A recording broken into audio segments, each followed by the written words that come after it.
Mesdames et messieurs, bonjour. Bienvenue dans ce nouveau numéro de l'émission Décryptage qui revient sur l'actualité et les faits saillants d'ici et d'ailleurs. Aujourd'hui, on revient une fois encore sur les réformes du secteur funéraire en République du Bénin. Les démarches pour l'obtention du permis d'inhumer nous intéressent dans cette émission. Vous le savez aussi, toujours au Bénin, il y a la création d'une nouvelle agence pour la protection civile, décision prise en Conseil des ministres ce 17 juillet 2024. On en parlera. Et puis on finira par la présidentielle au Rwanda avec un score auquel on devra s'habituer et désormais 99,15% pour les résultats provisoires en passe d'être confirmés pour Paul Kagame devant ses deux adversaires. On en parlera aussi pour l'exercice. Je suis avec Jocelyn Okambawa, cher ami. Bonjour. Bonjour Stan, bonjour chers téléspectateurs. Merci d'être là. Vous êtes acteur politique, chargé de communication du projet Dynamisme Patriotique aussi. Et puis, vous représentez le projet pour quel pays déjà ? Le Mali. Pour le Mali, voilà, exactement. Alors, en face de vous, c'est un confrère journaliste à TVC, Pedro Messan. Bonjour, cher ami. Bonjour, Stanislas Samoa. Merci d'être là et d'avoir accepté. C'est un plaisir d'être sur ce plateau de décryptage. Merci beaucoup, cher Pedro. Alors, je reviens à vous, Jocelyn Okambawa. Réforme au niveau du secteur funéraire au Bénin. On sait quand même qu'il y a assez de rubriques, mais celle qui nous intéresse, c'est bien sûr côté permis d'inhumer, puisqu'on remarque quand même que beaucoup de Béninois aiment quand même faire des inhumations à domicile. Votre avis déjà sur les formalités à remplir? Voilà, s'agissant de cette décision, l'article 54 décret numéro 02024-991 19 juin 2024 portant réglementation du secteur funéraire au Bénin. Alors, c'est vrai, moi je suis vraiment intéressé par cette décision qui me fait dire que désormais, dans ce secteur-là, il y aurait quand même une certaine disposition qui arrangerait tout le monde. Parce que dites-vous, tout changement dérange toujours et nous sommes têtus d'avance pour se remettre au pas. Alors, cette décision, par exemple, va permettre de régler certains problèmes en amont, notamment les frais énormes de la morgue, par exemple, et puis les cérémonies grandioses où chacun veut vraiment exprimer ses biens, manifester, montrer de quoi il est capable. Je pense donc, si tant est que le gouvernement fait l'effort vraiment de faciliter les choses. Et puis un problème important, quand j'ai eu le décret, je me suis réjoui personnellement parce que à ce niveau, vous voyez, lors des conseils de famille, par exemple, ou pour remplir certaines formalités, on réclame le certificat de décès. Voyez-vous, beaucoup négligent cette pièce-là. Mais je pense que cette réforme va permettre, n'est-ce pas, à chaque famille d'obtenir de façon systématique cette pièce importante qui est vraiment, qui joue vraiment dans la suite des formalités, voilà, de la procédure pour obtenir quelconque papier. D'accord. Voilà. On sait que pour le permis d'inhumer, Pedro Messan, il y a aussi des sanctions qui sont prévues en cas de manquement. Avant d'en arriver aux sanctions, revenons sur les démarches pour l'obtention de ce permis-là, à l'attention de ceux qui nous suivent en ce moment. Merci Stan. Alors, en ce qui concerne la démarche à suivre pour obtenir le permis de conduire, d'abord, il faut que l'intéressé, c'est-à-dire le demandeur, le parent du défunt qui voudrait s'occuper de toute la paperasse doit fournir donc une pièce d'identité. Après ça, il y a le certificat de décès qui doit être fourni, une pièce importante, comme le disait tout à l'heure M. Okumbawa.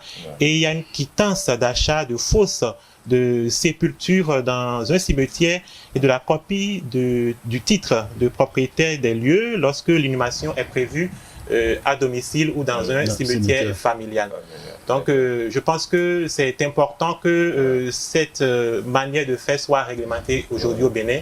C'est surtout l'objectif de cet aspect, de ces décrets qui m'intéressent, moi, ça vient régler un peu ou bien essayer de limiter les dégâts ou bien les incidences sur le plan sanitaire et environnemental, que certaines pratiques, disons, illicites ou informelles qu'on a pu développer au Bénin. Nous savons que les morts ont une importance pour les Béninois et nous savons quand on parle des morts, vraiment c'est un sujet sensible pour les Béninois. Aujourd'hui, fournir ces pièces, je pense que ça permettra de suivre qui est enterré où et voilà. D'accord. Est-ce que dans un cas de figure pareil, on peut, de façon schématique, avoir une idée globale sur les chiffres, justement, le nombre d'inhumations effectuées à domicile? On sait que ça, avant ce décret et ces nombreuses normes, c'était quand même assez difficile. Est-ce qu'à partir de maintenant, on pourra avoir une idée? Est-ce qu'au niveau des mairies aussi, on peut avoir un contrôle? Parce qu'il y a quand même des décès qui surviennent subitement, soudainement. On a envie de très vite faire les choses. Est-ce que quelque part, ça ne pose pas un petit problème? Bon, bien évidemment, il y aurait toujours un petit problème, mais je pense quand même que le secteur sera contrôlé. On peut avoir les statistiques à temps pour savoir combien de morts. Bon, si on prend sur un certain nombre d'années. Je pense que les cimetières familiaux, notamment, là encore, il faut une réglementation parce que toutes les familles ne peuvent pas se lever pour dire bon, nous, on a un cimetière familial. Non, je pense que là encore, le gouvernement va prendre certaines dispositions. Mais il faut préciser aussi que toutes les familles n'ont d'ailleurs pas de cimetière. Voilà. Certaines familles ont... Pour certaines raisons, peut-être les cimetières réservés à des dignitaires. Exactement. La région de Zou, Abomey et autres, où nous savons qu'il y a des familles qui ne peuvent pas enterrer leurs défunts dans un cimetière public. Bon, je pense même quand même que le gouvernement, quand même, ceux qui ont travaillé à ce projet vont réfléchir, prendre tout ça en compte. Et puis j'ajouterais ceci, par exemple, les manquements. Bon, le gouvernement demande que 30 jours après, il faut enterrer les gens dans une fosse commune. J'allais vraiment demander au gouvernement de faire attention. Là encore, d'être un peu tolérant. Non, attendez, il y a le choix des mots. Vous dites au gouvernement de faire attention. Enfin, c'est une injonction, non? Pas du tout. Nous demandons humblement au gouvernement, d'accord, là, d'être un peu regardant. Voilà. C'est vrai, le délai de 30 jours suffit largement, mais à ce niveau, il peut y avoir quand même une certaine mesure aussi. Il peut arriver d'ailleurs que certaines familles n'arrivent pas, pour l'une raison ou autre, de ne pas satisfaire à cette injonction, la date de 30 jours. Donc on demande vraiment, là encore, en attendant que pour vous, 30 jours, c'est un délai assez court, c'est ça? Bon, relativement court. Vous auriez aimé la bombance, faire ça sur 6 mois? Bon, puisqu'il ne s'agit pas... Vous avez beaucoup de moyens. Non, je prends en compte, ceux qui sont sans voix. Sinon, même un délai de 15 jours, moi, je trouve que c'est raisonnable. D'accord, je trouve que c'est raisonnable. C'est vrai que dans l'évocation de ce sujet, je reviens à vous, Pedro Messan, on a tellement fait ce débat que nos amis de la religion musulmane nous sont devenus quand même comme modèles, des exemples dans ce qui se dit. On sait quand même que chez les musulmans, quel que soit Alpha, pour peut-être emprunter l'une de leurs expressions assez chères, quand quelqu'un décède, maximum 24 heures, 48 heures, franchement, on l'inhume. Et donc, beaucoup sont en train de dire qu'il faudrait peut-être aller à l'école des musulmans dans l'application de cette disposition. Et je dirais que je suis de ceux-là qui pensent de la sorte. Je ne suis pas musulman, mais je pense qu'aprry un décès, ce qu'on doit faire dans l'immédiat, c'est enterrer le défunt. Pourquoi attendre, pourquoi garder le corps s'il n'y a pas peut-être une procédure judiciaire autour? Si la personne décède, les jours à venir, tôt, on l'inhume. La plupart du temps, je pense que c'est un problème sociologique. Tout à fait. Nous voulons avoir du temps de contacter les parents, réunir les fonds nécessaires pour organiser une cérémonie d'obsèques grandiose, comme le disait tantôt mon vis-à-vis. Mais cette manière de faire, je pense qu'on doit la dépasser, aller vite, d'accord? Et ça va alléger la tâche à certaines personnes parce que si vous savez que vous avez cette pression-là sur vous, vous n'allez pas attendre forcément que le beau-frère donne sa participation avant d'enterrer peut-être son beau-père défunt ou un oncle défunt, un oncle à sa conjointe qui vient de décéder. Donc je pense que quelque part ça vient régler un problème au-delà de ce qui est mentionné dans le décret ou bien au-delà de la vision, bien de l'objectif de ce décret. Voilà. Tout à l'heure, vous avez évoqué un aspect, j'aimerais profiter pour rebondir là-dessus. Vous avez parlé du délai pour pouvoir donc faciliter la tâche à ceux-là qui entreprennent des démarches au niveau donc des mairies, parce qu'il faut se rendre dans la mairie de la localité dans laquelle le défunt doit être enterré. Et là, lancer un appel peut-être aux autorités pour que vraiment on n'assiste pas à des tracasseries administratives dans ce sens. C'est aussi ça le problème dans nos administrations. On espère que la mise en application de ce décret ira également dans ce sens. Lorsqu'on vient pour demander à une pièce allant dans la constitution des pièces à fournir pour avoir le permis d'inhumer, que ça se passe très vite. Très vite, tout à fait. Ça, il ne faudrait pas que la lourdeur administrative passe par là. Exactement. Justement, vous avez raison. Il y a un aspect que je vais évoquer rapidement avec vous, M. Okambawa, c'est que les coutumes africaines, c'est quand même attendre le fils aîné. S'il est en Europe, il doit descendre d'abord, avant qu'on inhume son père. Il doit voir le visage de son père avant qu'on l'enterre, sinon ce n'est pas bien. On doit aller au marché d'Antokpa, heureusement que c'est en voie de délocalisation, pour choisir quand même des tissus. Et on sait que voilà, les enfants au premier étage ont un certain tissu, les petits-enfants au deuxième étage en ont, les belles familles, si les enfants sont mariés, il faut encore des tissus pour eux. Et tout ça, c'est quand même une avalanche qui entrait dans la lenteur qu'on observait pour les différentes inhumations. Bon, à ce sujet, moi, je parlerai personnellement de clause de conscience. Vous savez, nous respectons nos morts en Afrique. Nous avons vraiment une vénération pour nos morts. Mais vous voyez, tout à l'heure, vous avez évoqué le cas des musulmans. Moi, ça m'a vraiment sidéré pendant mes voyages où j'ai constaté que juste après le décès, les minutes qui suivent, bon, on range et on passe à autre chose. Et ce qui m'a encore intéressé dans cet aspect, c'est-à-dire que les musulmans, ils n'investissent pas dans ce qui est gâté.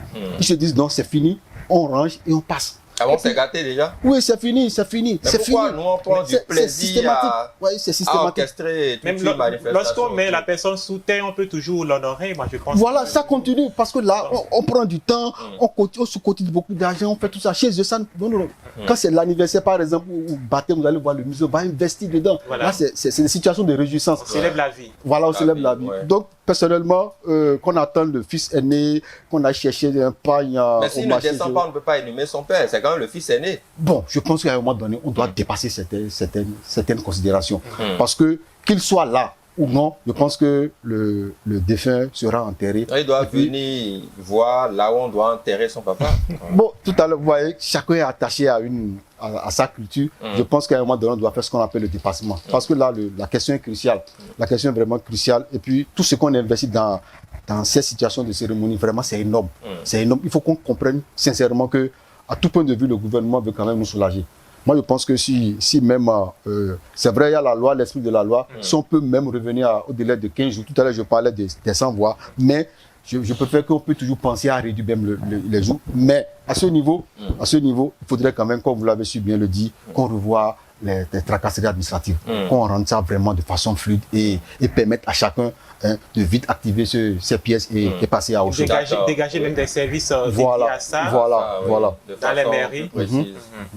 Il y a que la personne de son vivant n'a pas eu les soins adéquats. Il a passé des jours à l'hôpital, on n'a pas pu cotiser.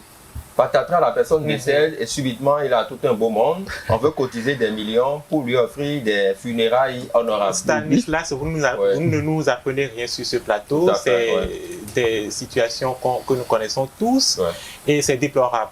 C'est déplorable.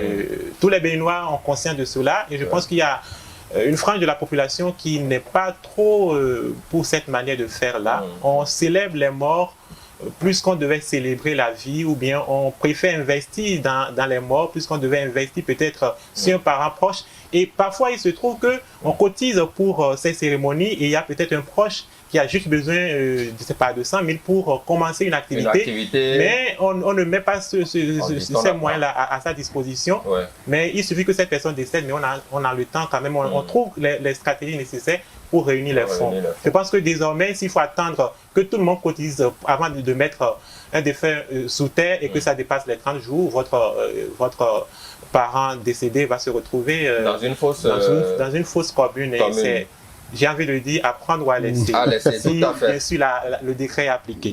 Exactement. Alors, revenons maintenant à la vie, puisque nous y sommes en Conseil des ministres ce 17 juillet 2024 de Bénin. Et son gouvernement ont décidé de la création d'une nouvelle agence pour la protection civile. De quoi cela retourne en réalité?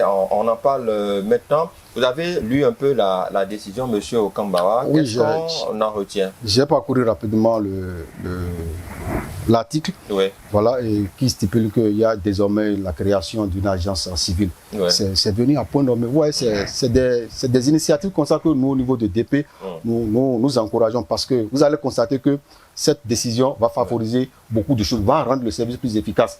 Voyez-vous, aujourd'hui, par exemple, les sapeurs-pompiers et puis protection civile, tout se mélange. Ailleurs, c'est divisé et vous allez voir, lorsqu'il y a un scandale ou une catastrophe, spontanément, les services viennent et puis ça se gère.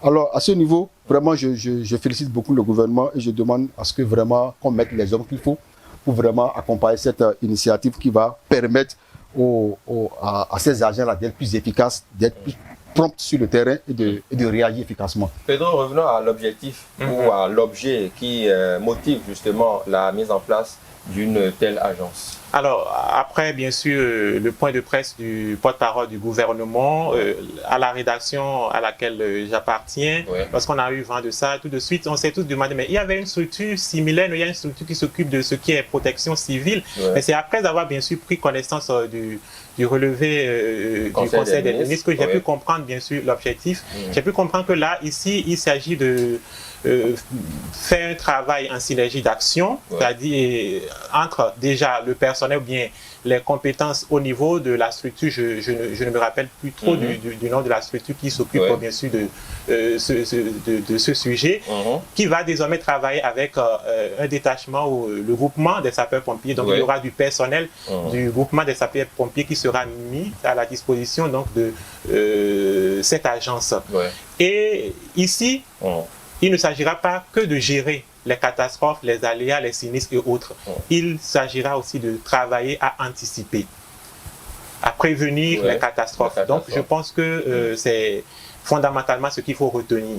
Donc, pour ceux-là qui pensent que déjà la structure existe, ou bien il y avait déjà une structure qui fait le travail, donc le groupement des sapeurs-pompiers mettra ses compétences au service donc, de l'agence et vice-versa. Vice-versa. J'allais ajouter quelque chose rapidement. Oui, allez-y. Voilà, parlant des sapeurs-pompiers, j'aurais souhaité vraiment que le premier responsable, passe sur les antennes et mieux expliquer le rôle des sapeurs-pompiers. Parce que généralement, pour la population, c'est juste pour les catastrophes. Alors qu'il y a bien d'autres choses au-delà. Moi, j'ai eu à côtoyer des sapeurs-pompiers, notamment un colonel ailleurs, qui m'a vraiment expliqué le rôle vraiment de sapeurs-pompiers. Ça passe pas même pour installer un bâtiment. Il faut vraiment qu'ils interviennent sur la sécurité, etc. etc. Donc, au-delà de toutes leurs fonctions que nous connaissons, j'aurais vraiment souhaité que les responsables à divers niveaux passent vraiment expliquer et montrer à la population tout ce qu'ils font, le groupement fait pour la population. C'est vrai que quand on parle des sapeurs-pompiers, on voit déjà l'incendie, les accidents, le feu, les accidents.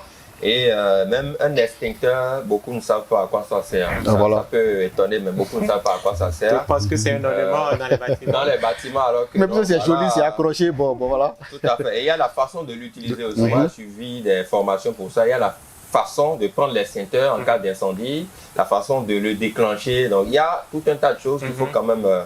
apprendre aux populations. Et on espère que cette agence va s'approprier cette mission, puisqu'on parle de prévention et tout, donc prévenir aussi, c'est sensibiliser la population sur certains gestes. C'est vrai, l'agence à laquelle je pense et que je disais tantôt qu'elle effectue déjà ce travail, elle travaille plutôt dans les milieux où il y a souvent de l'inondation et sensibiliser la population sur les comportements à avoir. Donc je pense que c'est l'occasion de davantage continuer dans ce sens. Je ne sais pas si vous avez prévu la question, mais j'aimerais profiter, parler, justement, puisqu'on parle de synergie d'action, on suppose que là, il faut équiper cette agence. Tout à fait. Et en équipant cette agence, c'est qu'on équipe en même temps l'unité des sapeurs-pompiers, le groupement des sapeurs-pompiers. Et nous savons que cette unité rencontre des difficultés en termes d'équipement, de matériel pour pouvoir être opérationnel et être efficace sur le terrain. Nous en savons assez. Donc c'est peut-être l'occasion pour le gouvernement d'activer les choses. Et je me souviens de ce relevé du Conseil des ministres qui avait annoncé la dotation ou bien le renforcement donc, en équipement de l'unité des sapeurs-pompiers. Peut-être que ça sera l'occasion de constater cela. Voilà. Exactement. Alors, disons quand même qu'on attend de voir l'implémentation de tout ceci à travers cette agence. On verra bien dans les prochains jours. Comme vous l'avez dit, M. Okambawa, il faudrait quand même qu'on ait plus de précision, des explications, voilà, au-delà d'un relevé de conseil des ministres. Alors, chers amis, si vous en avez convenance, vous connaissez Paul Kagame? Oui, c'est le président rwandais. Voilà. Affectueusement, l'Olympique a parlé. Ah, voilà. Exactement, c'est ça. Il est là encore, parti pour un 4e mandat, suite à l'élection présidentielle d'il y a quelques semaines, justement. 99,15% des résultats partiels en passe d'être confirmés, Pedro. Je me dire du score. Je me pose cette question, est-ce qu'il ne faut pas se passer des élections au Rwanda? Mais là, il n'y aura pas de démocratie. Jusqu'à nouvel ordre. Voilà, jusqu'au décès peut-être de Paul Kagame. Alors pour faire plus sérieux, je pense que sa réélection n'est pas surprenante, mais ce qui surprend peut-être c'est le score. C'est vrai que le score n'est pas trop loin des scores qu'il a eu par le passé. Sont plus bas pourcentage qu'il a eu comme voix lors des précédentes élections. Je pense que c'est 93%, plus de 93%. Donc c'est un habitué des 90%, je vais dire. Tout à fait. Et je me posais la question, est-ce que vraiment il faut encore organiser des élections dans ce pays, parce qu'on voit que l'opposition n'a pas du tout sa place. Tout à fait. L'opposition n'a pas sa place. C'est vrai que il bénéficie d'une popularité. Le peuple rwandais lui voue c'est pas un respect. Il bénéficie de la reconnaissance du pays pour ce qu'il a fait. Il a sorti le pays du génocide rwandais en 1994 avec bien sûr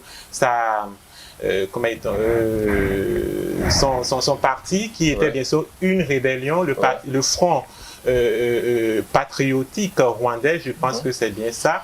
Et voilà, et depuis, à chaque fois qu'il se présente aux élections, c'est qu'il remporte. C'est un pays, voilà, il a travaillé à mettre le pays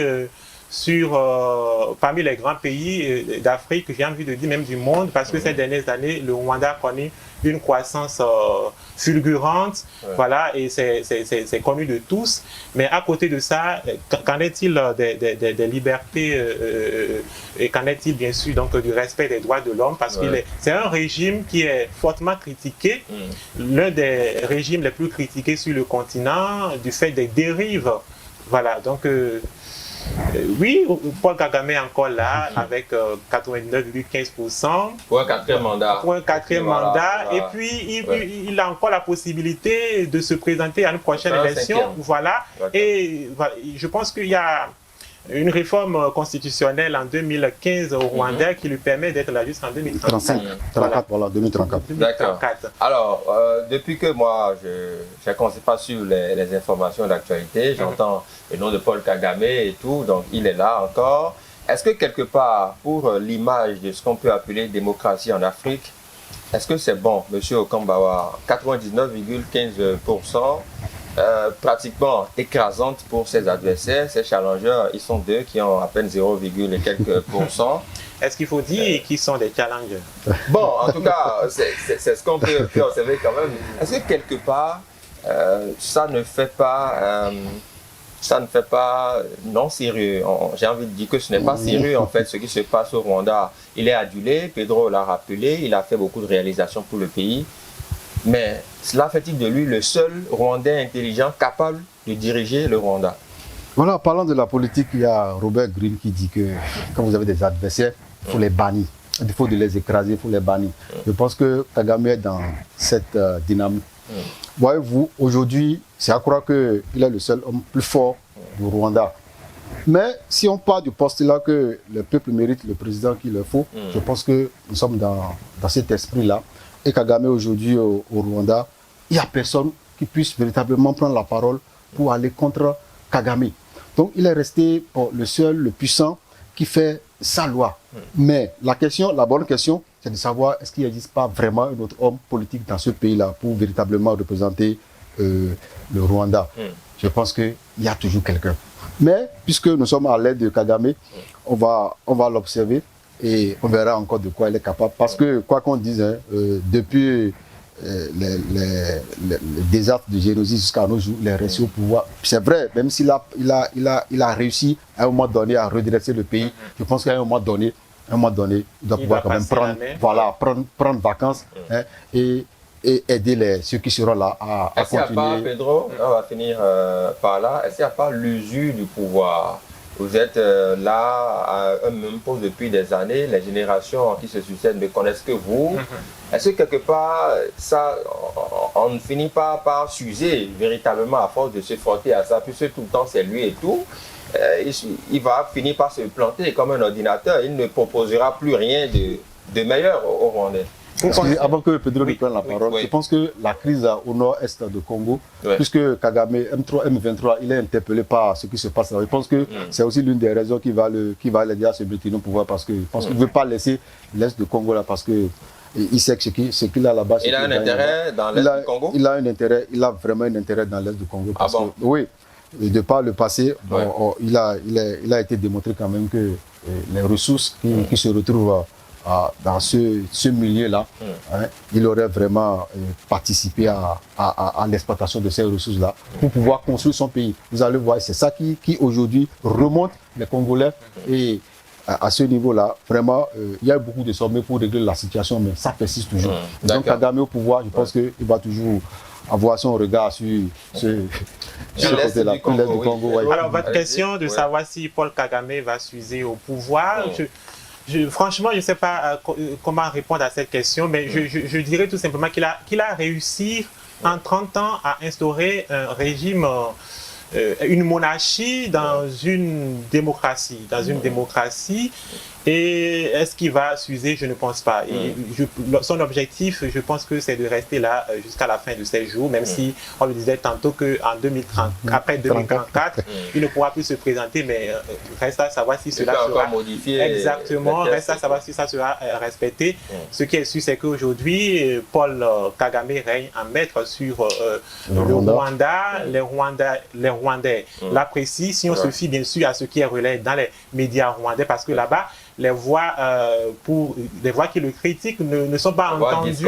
Exactement, ne sont pas entendues. Donc on est obligé de nous servir comme quoi Paul Kagame est le bon président, est le président qu'il nous faut. Et j'ai suivi sur une chaîne des votants, des jeunes votants, puisque le pays est en majorité constitué de jeunes, qui disaient qu'ils votent pour le président qui va leur garantir la santé, qui va leur garantir donc la sécurité et tout. Donc, c'est ce qu'on leur fait miroiter, qu'ils sont obligés d'accepter. Voilà. Est-ce qu'il va s'user? On se demande. On se demande. En tout cas, c'est vrai que la nature, faisant ces choses, il y a une fin à tout. Hein. Absolument, absolument. Ne quittez pas le pouvoir, faut quitter. Voilà. Surtout qu'il a la pression de la communauté internationale sur son dos, les organisations de défense des droits de l'homme. Peut-être qu'au cours de ce mandat, tout ne sera pas tranquille pour lui.